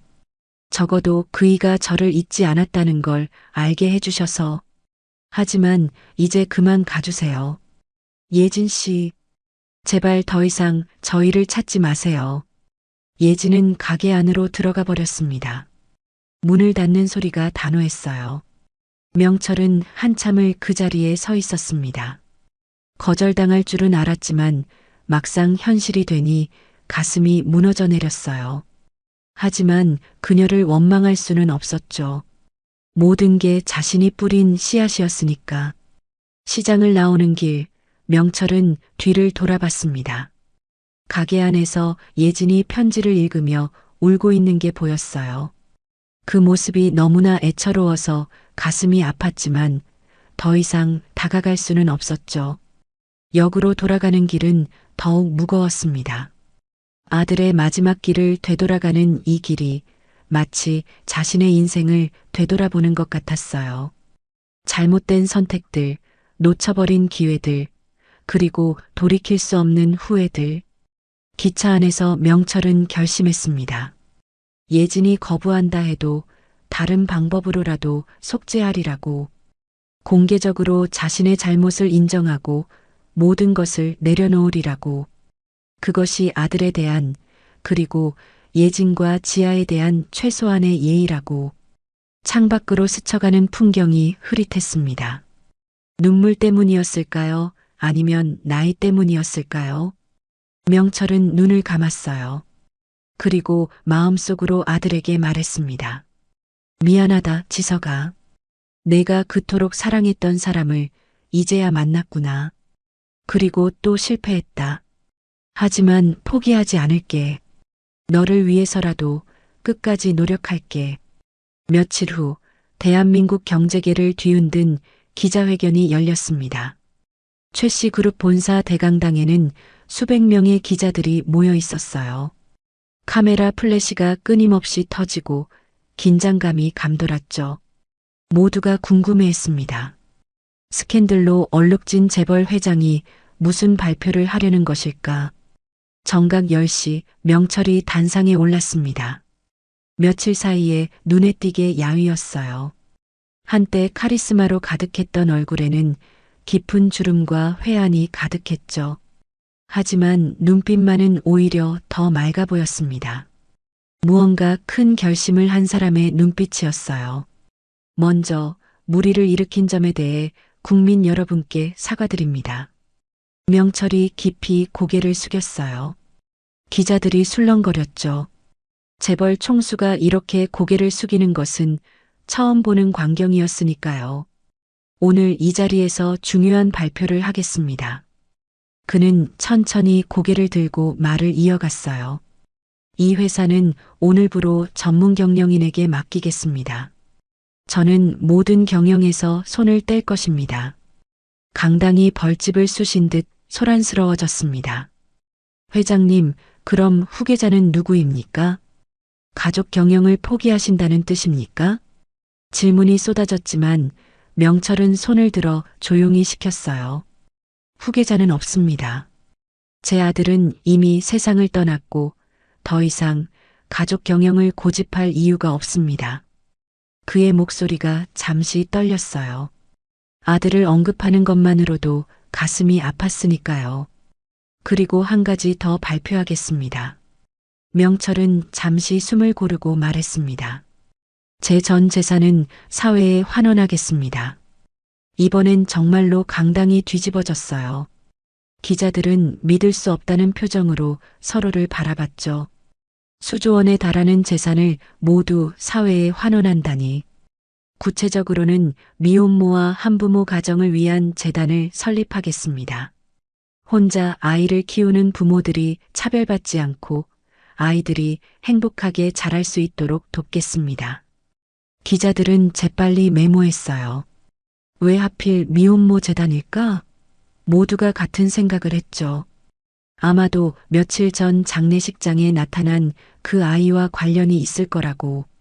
명철은 마치 그들의 생각을 읽은 듯 말을 이어갔습니다. 남은 생은 내 아들의 딸과 아들이 사랑했던 사람을 위해 쓰겠습니다. 플래시가 미친 듯이 번쩍였고 기자들의 웅성거림이 더욱 커졌어요. 그럼 그 아이를 공식적으로 인정하시는 겁니까? 손녀와 함께 사실 건가요? 명철은 쓸쓸하게 웃었습니다. 인정이고 뭐고 할 것도 없습니다. 그 아이는 내 손녀가 맞습니다. 다만 그는 잠시 말을 멈췄어요. 그들이 나를 받아들일지는 모르겠습니다. 내가 과거에 저지른 잘못이 너무 크니까요. 그리고는 카메라를 정면으로 바라보며 말했습니다. 마치 TV 너머 누군가에게 직접 전하는 메시지처럼. 누군가의 삶을 무너뜨린 죄는 평생을 바쳐도 다 못 갚습니다. 하지만 이제라도 속죄하며 살겠습니다. 내가 상처 준 모든 이들에게 용서를 구하며 살겠습니다. 기자회견은 그렇게 끝났습니다. 명철은 더 이상의 질문을 받지 않고 단상을 내려왔어요. 뒤에서 비서들이 따라왔지만 그의 발걸음은 전보다 가벼워 보였죠. 모든 것을 내려놓은 사람의 걸음이었습니다.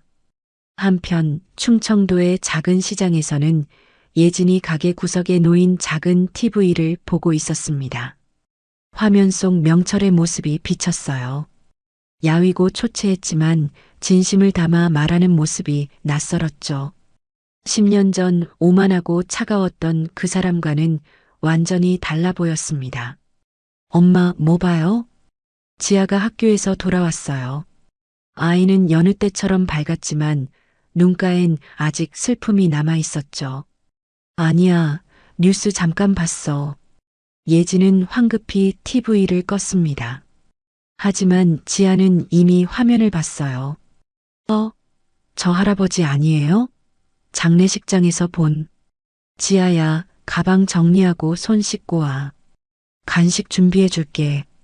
예지는 화제를 돌렸어요. 아직 아이에게 모든 걸 설명할 준비가 되지 않았으니까요. 지아가 안으로 들어간 후 예지는 다시 TV를 켰습니다. 뉴스에서는 명철의 기자회견이 계속 보도되고 있었어요.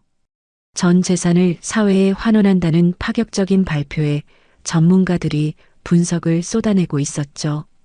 그가 진심이라는 걸 느꼈습니다. TV 속에서 누군가의 삶을 무너뜨린 죄는 평생을 바쳐도 다 못 갚는다고 말하는 그의 눈에는 진짜 후회가 담겨 있었어요. 며칠 전 무릎 꿇고 사과하던 그 모습이 거짓이 아니었다는 걸 알 수 있었죠. 예지는 눈을 감았습니다. 지난 10년의 세월이 주마등처럼 스쳐 지나갔어요. 홀로 아이를 낳던 날, 아빠를 찾는 지아를 달래던 수많은 밤들, 그리고 몇 달 전 기적처럼 다시 만난 지석. 왜 이렇게 늦게 온 거야? 그녀는 중얼거렸어요. 지석이 다시 나타났을 때의 그 떨림이 아직도 생생했죠. 처음엔 정말 외면하고 싶었어요. 하지만 지아가 행복해하는 모습을 보니 거절할 수가 없었어요. 겨우 다시 만난 지석과의 짧은 시간들, 함께 시장을 걷고 지아에게 자전거를 가르쳐 주던 모습, 팔찌를 건네며 우리 셋의 이름이야라고 말하던 그 순간, 그때 정말 행복했습니다. 이제 진짜 가족이 될 수 있을 거라고 믿었어요. 다음 주에도 올게. 그것이 지석의 마지막 말이었죠. 다시는 볼 수 없는 죽고 나서야 지아에게 지석이 아빠라고 말할 수밖에 없었던 그날. 눈물이 끝없이 흘러내렸습니다. TV에서는 여전히 명철의 기자회견이 나오고 있었어요. 미혼모 재단을 만든다는 소식에 전문가들이 의미를 분석하고 있었죠. 예지는 알았습니다. 그것이 명철 나름의 속죄라는 것을, 자신과 지아, 그리고 자신들 같은 사람들을 위한 진심 어린 사과라는 것을. 하지만 받아들일 수는 없었어요. 너무 많은 상처를 받았고 너무 오랜 시간이 흘렀으니까요. 무엇보다 지석이 없는 지금 그 어떤 것도 의미가 없었습니다. 엄마, 또 울어요? 지아가 걱정스러운 얼굴로 다가왔어요. 작은 손으로 엄마의 눈물을 닦아주었죠. 미안, 엄마가 요즘 자꾸 눈물이 나네.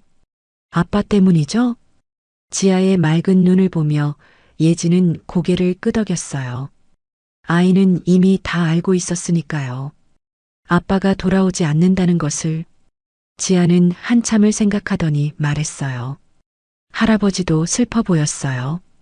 아빠 잃은 건 우리랑 똑같잖아요. 아이의 순수한 말에 예지는 또다시 눈물이 났습니다.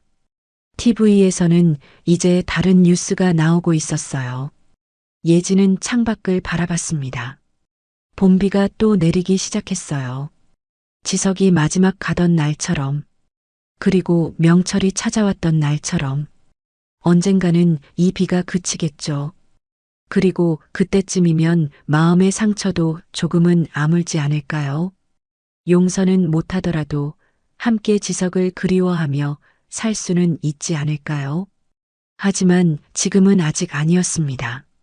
아직은 너무 아프고 너무 슬펐으니까요. 기자회견이 끝난 지 일주일이 지났습니다.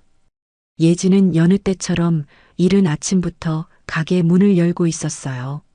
과일을 닦고 가격표를 붙이고 장부를 정리하는 일상이었죠. 바로 그때였습니다. 가게 앞에 검은 차 한 대가 조용히 멈춰 섰어요. 예진의 손이 멈췄습니다. 차 문이 열리고 명철이 천천히 내렸죠. 전보다 훨씬 더 야윈 얼굴이었어요. 양복도 평소처럼 단정했지만 어딘가 힘이 빠진 모습이었습니다. 다만 눈빛만은 흔들리지 않았어요. 예진은 숨을 크게 들이켰습니다. 과일을 담던 손이 미세하게 떨렸어요. 명철은 천천히 가게 앞으로 걸어왔습니다. 발걸음 하나하나가 조심스러웠죠. 마치 깨지기 쉬운 무언가를 다루듯이요. 또 오셨군요. 예진의 목소리는 차가웠습니다. 하지만 전처럼 날카롭지는 않았어요. 직접 얼굴을 보고 말하고 싶었소? 명철은 예진의 앞에 섰습니다. 두 사람 사이에 과일 상자들이 놓여 있었죠. 보이지 않는 벽처럼요. 한참 동안 침묵이 흘렀습니다. 시장의 소음만이 두 사람 사이를 채웠어요. 상인들의 호객 소리, 손님들의 발소리, 그리고 바람에 흔들리는 천막 소리. 명철이 먼저 입을 열었습니다. 이제라도 속죄하며 살고 싶소. 당신과 지아를 책임질 수 있게 해주시오. 명철의 눈가가 붉어졌습니다. 아이가 클 때까지만이라도 내가 그 곁을 지키게 해주오. 예진의 눈가도 젖어들었어요. 하지만 쉽게 대답할 수는 없었습니다. 책임이라니요. 이젠 그럴 이유도 없잖아요. 이건 의무가 아니라 속죄요. 명철은 고개를 깊이 숙였습니다. 햇빛에 반사된 그의 머리카락엔 흰머리가 가득했어요. 내 잘못을 되돌릴 순 없소. 하지만 아이의 삶만은 내가 바르게 지켜주고 싶소. 바로 그때였습니다. 할아버지, 가게 안에서 지아가 뛰어나왔어요. 학교에서 돌아온 아이는 명철을 보자마자 환하게 웃었습니다. 그 순수한 미소에 명철의 가슴이 찢어지는 것 같았어요. 할아버지, 이제 엄마를 받아주시는 건가요? 지아의 맑은 눈이 할아버지를 올려다봤습니다. 아이는 세상 모든 것을 이해하는 것처럼 조용히 물었어요. 명철은 무릎을 꿇고 지아와 눈높이를 맞췄습니다. 거친 땅바닥에 양복 바지가 더럽혀졌지만 개의치 않았어요. 그래, 10년 전에 그러지 못해서 정말 미안하구나. 그의 목소리가 떨렸습니다. 이제 내 엄마가 용서해 줄 때까지 기다릴 거야. 지아는 작은 손으로 할아버지의 주름진 손을 꼭 잡았어요. 그럼 저도 같이 기다릴게요. 할아버지 혼자 기다리면 외로우니까. 그 말에 명철의 눈에서 눈물 한 방울이 떨어졌습니다. 평생 남들 앞에서 울지 않았던 그가 시장 한가운데서 조용히 눈물을 흘렸어요. 예진은 그 모습을 바라보다가 고개를 돌렸습니다. 자신의 눈에서도 눈물이 흐르고 있었거든요. 10년의 한과 분노가 조금씩 녹아내리는 것 같았어요. 예진의 목소리가 작게 떨렸습니다. 시간이 지나면 말을 끝맺지 못했어요. 하지만 명철은 알았습니다. 그것이 거절이 아니라는 것을요. 고맙소. 명철은 천천히 일어났습니다. 무릎에 묻은 먼지를 털지도 않은 채로요. 그날이 올 때까지 내 삶을 걸겠소. 그는 차에서 작은 봉투 하나를 꺼내 조심스럽게 내밀었어요. 이건 지아의 학비요. 아이가 하고 싶은 공부를 마음껏 할 수 있게 해주고 싶소. 예진은 처음엔 거절하려 했습니다. 하지만 지아를 바라보는 명철의 눈빛을 보고는 말을 삼켰어요. 그 눈빛엔 진심이 있었으니까요. 지아를 위해서만 받겠어요. 명철은 작게 고개를 숙이고 돌아섰습니다. 차로 돌아가는 그의 뒷모습이 어딘가 가벼워 보였어요. 무거운 짐을 조금 내려놓은 사람처럼요. 시간이 흘렀습니다.